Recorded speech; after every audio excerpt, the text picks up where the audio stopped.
जब भी आप किसी भी काम को ना करने के बारे में सोचते हैं ना, तो मिस्टर पराजय एक्टिव हो जाते हैं और वो उस काम को ना करने के 100 बहाने आपको बताते हैं कि हमारी जो स्किल होती है, जो योग्यता होती है, अगर हम इस पर काम नहीं करते तो हम आगे नहीं बढ़ते हैं, अपनी स्किल को पॉलिश नहीं करते।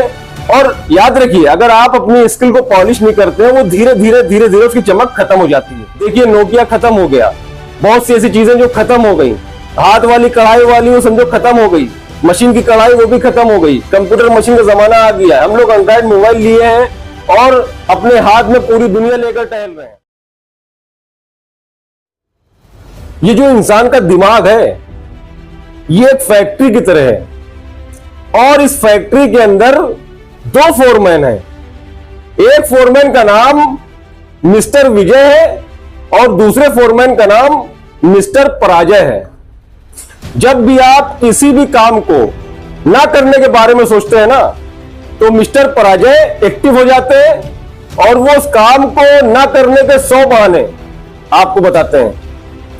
लेकिन जब किसी भी काम को करने की ठान लेते हैं ना आप, तो मिस्टर विजय एक्टिव हो जाते हैं और वो उस काम को करने के 100 तरीके आपको बताते हैं। समझिएगा, अगर आप जिस फोरमैन को ज्यादा काम देंगे, वो अपने वर्कर बढ़ा लेगा। अगर उसने वर्कर बढ़ा लिया तो वो पावरफुल बन जाएगा और धीरे धीरे करके वो दूसरे फोरमैन को आपके दिमाग की फैक्ट्री से निकाल बाहर फेंकेगा। आज का जो टॉपिक है बहुत ही शानदार होने वाला है। ये टॉपिक आलस के ऊपर है, काहिली।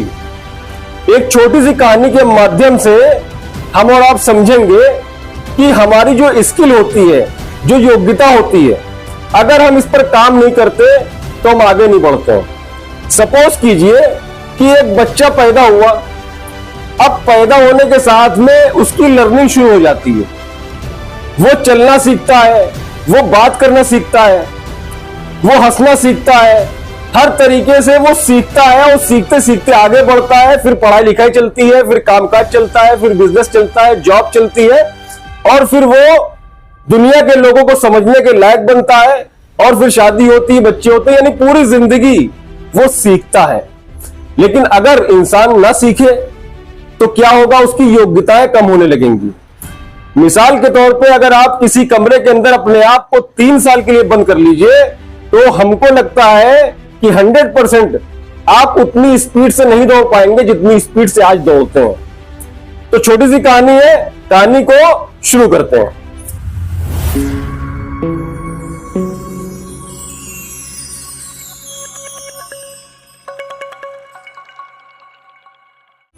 यह कहानी एक गिद्धों के झुंड की है। रोजाना गिद्ध अपने शिकार के लिए बाहर निकलते थे, ऊंची उड़ान भरते थे, बादलों के ऊपर उड़ते थे और फिर शाम को अपने घर वापस चले जाते थे। लेकिन एक दिन जब वो झुंड निकला शिकार के लिए तो उनको शिकार नहीं मिला। काफी परेशान थे, तो उन लोगों ने लंबी उड़ान भरी और लंबी उड़ान भरने के साथ में वो बहुत दूर निकल गए। इतना दूर निकले कि समंदर के बीच में एक टापू उनको दिखा और वो टापू में विश्राम के लिए गए। लेकिन ये लोग वहां क्या देखते हैं? वहां देखते हैं कि वहां खाने पीने का सारा सामान मौजूद है, मेंढक मौजूद है, मछलियां मौजूद है, हरा भरा पूरा टापू। तो ये लोग प्लान बनाते हैं कि क्यों ना यहीं रुक जाया जाए और मजे से यहाँ पर मौज किया जाए, खाया पिया जाए। और यही सोचकर ये लोग उस टापू पर रुक जाते हैं हमेशा के लिए। लेकिन उनमें से एक बूढ़ा गिद्ध था, वो इस चीज को एक्सेप्ट नहीं कर पाता है। वो बार बार इन लोगों से कहता है कि हम लोगों को ये जगह छोड़नी पड़ेगी। लेकिन बाकी जितने भी गिद्ध थे उसमें कुछ जवान भी थे, कुछ बूढ़े भी थे, कुछ बच्चे भी थे। उन लोगों को वहां पर बड़ी मजा आ रही थी। देखिए, उनको शिकार तो करना नहीं पड़ रहा था, उनको वहीं पर मेंढक, मछली, कीड़े फतिंगे सब मिल जा रहे थे, इसलिए उनको बड़ी मौज आ रही थी। लेकिन जो पुराना गिद्ध, जो बूढ़ा था, वो समझदार था, उसको मालूम था। बहुत दिन बीतने के बाद में उस बूढ़े गिद्ध ने सबको बुलाया और बैठ के गंभीरता के साथ में कहा कि देखिए साथियों, हम लोग अपनी ऊंची उड़ान और अपने अचूक वार के लिए पहचाने जाते हैं। अगर हम यहां और ज्यादा टिके तो हम लोग ये दोनों योग्यताएं खो देंगे, हम भूल जाएंगे, हम ऊंचा उड़ना भूल जाएंगे, हम अचूक शिकार करना भूल जाएंगे, और यही हमारी पहचान है। तो सारे के सारे गिद्ध उस बूढ़े गिद्ध का मजाक उड़ाने लगे, मूर्ख कहने लगे, और मूर्ख का खिताब दे दिया उसको। और वो इतना जलील हुआ कि शर्मसार हो गया, और उसने कहा कि ठीक है भाई, आप लोगों को अगर यहां पर रहना है तो मुबारक हो आपको, मैं यहां से चला, मैं अपनी पुरानी जिंदगी जीऊंगा। और वो वहां वो टापू छोड़कर उड़ चला अपने जंगलों में जहां पर वो पहले रहता था, और वही दिन भर की जिंदगी उसकी शुरू हो गई। जैसे वो सुबह उठता था, शिकार के लिए निकलता था, ऊंची उड़ान भरता था, और फिर अपने घर वापस हो जाता था। काफी साल बीत जाने के बाद उस बूढ़े गिद्ध ने सोचा कि अब मेरा आखिरी वक्त आ चुका है, क्यों ना मैं अपने पुराने साथियों से जाकर मिल लूं, वो कैसी जिंदगी गुजार रहे हैं, अच्छे हैं, क्या कर रहे हैं। और ये सोचकर ये बूढ़ा गिद्ध उसी टापू पर जाता है, और वहां का दृश्य देखकर ये घबरा जाता है। वहां देखता है कि सारे के सारे गिद्ध जितने भी थे उसमें से आधे से कम गिद्ध बचे हैं, और जितने भी गिद्ध बचे हैं वो लहूलुहान है, बुरे हाल में थे। वो बूढ़ा गिद्ध एक गिद्ध के पास में जाकर बैठता है और उससे पूछता है कि भाई, ये मैं क्या देख रहा हूं, तुम लोग तो लहूलुहान हो, घिस घिस के चल रहे हो, ये क्या हो गया है। तब वो गिद्ध अपने बूढ़े गिद्ध को पहचान जाता है, और सबसे पहले वो क्षमा मांगता है, माफी मांगता है कि मैंने आपकी बात उस दिन नहीं मानी थी, अगर मान लेता तो आज ये दिन देखना ना पड़ता। तो बूढ़े गिद्ध ने कहा, क्या हुआ भाई, बताओ तो उस गिद्ध ने कहा कि आपके जाने के बाद कुछ दिन और बीते थे, हम लोगों ने यहाँ पर खूब मौज किया और बड़ी मस्त जिंदगी गुजर रही थी, लेकिन अचानक एक बड़ी जहाज यहाँ पर रुकती है। उस बड़ी जहाज से बहुत सारे चीते यहाँ पर छोड़ दिए जाते हैं। जब चीतों ने हम लोगों को देखा तो उन लोगों ने सोचा होगा कि ये भी उड़ जाएंगे, लेकिन असल बात क्या था कि काफी टाइम से हम लोग उड़े नहीं थे और ना ही हमने कोई शिकार किया था, तो हमारी वो स्किल खत्म हो चुकी थी। और एक टाइम के बाद में चीतों को ये समझ में आ गया कि ये गिद्ध उड़ नहीं पाएंगे, तो उन चीतों ने हमारा शिकार करना शुरू कर दिया और काफी सारे गिद्ध को मार खाया, और बहुत सारे गिद्ध यहाँ पर घायल पड़े हुए हैं। और उसके बाद कुछ दिनों के बाद फिर वो जहाज वापस आती है और वो उन चीतों को पकड़कर ले जाती है। लेकिन अब यहाँ पर जितने भी गिद्ध हैं वो सारे के सारे घायल अवस्था में हैं, घायल हैं।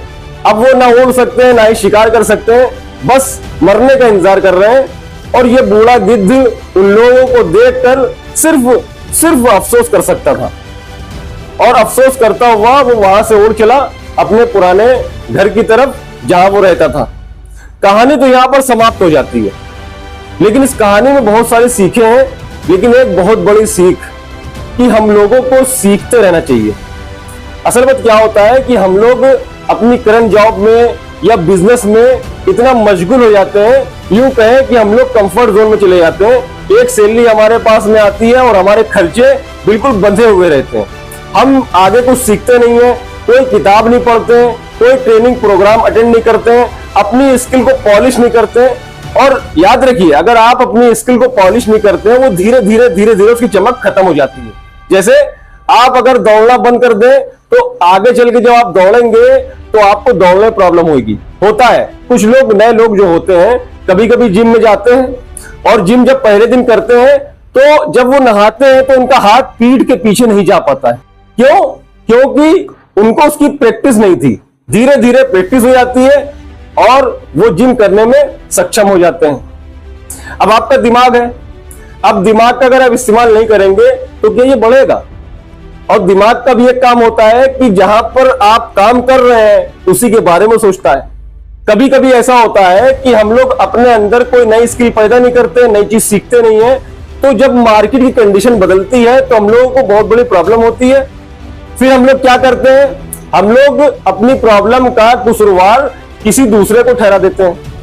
ये बहुत बड़ी गलती होती है। देखिए, एक गुजारिश है, छोटी सी गुजारिश है कि सीखते रहिए, अपनी करंट जॉब या बिजनेस में मशगूल ना होइए, कंफर्ट जोन में ना बैठिए।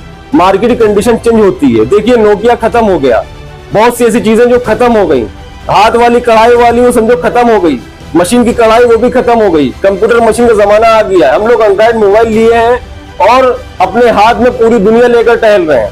क्या टेक्नोलॉजी यहां पर रुकेगी? आगे बढ़ेगी। हम लोग एआई के जमाने में आ गए हैं, यानी कि आप कुछ भी सोचो और एआई आपको कंप्लीट करके दे देता है। ऐसी स्थिति में हम लोग आ चुके हैं, तो हम लोगों को सीखते रहना चाहिए, अपनी योग्यता को बढ़ाना चाहिए, किताबों को पढ़िए, ट्रेनिंग प्रोग्राम अटेंड करिए, मोटिवेट रहिए, सकारात्मक सोच के साथ में बने रहिए। और आपने इस कहानी से क्या सीखा, हमें कमेंट करके जरूर बताइए।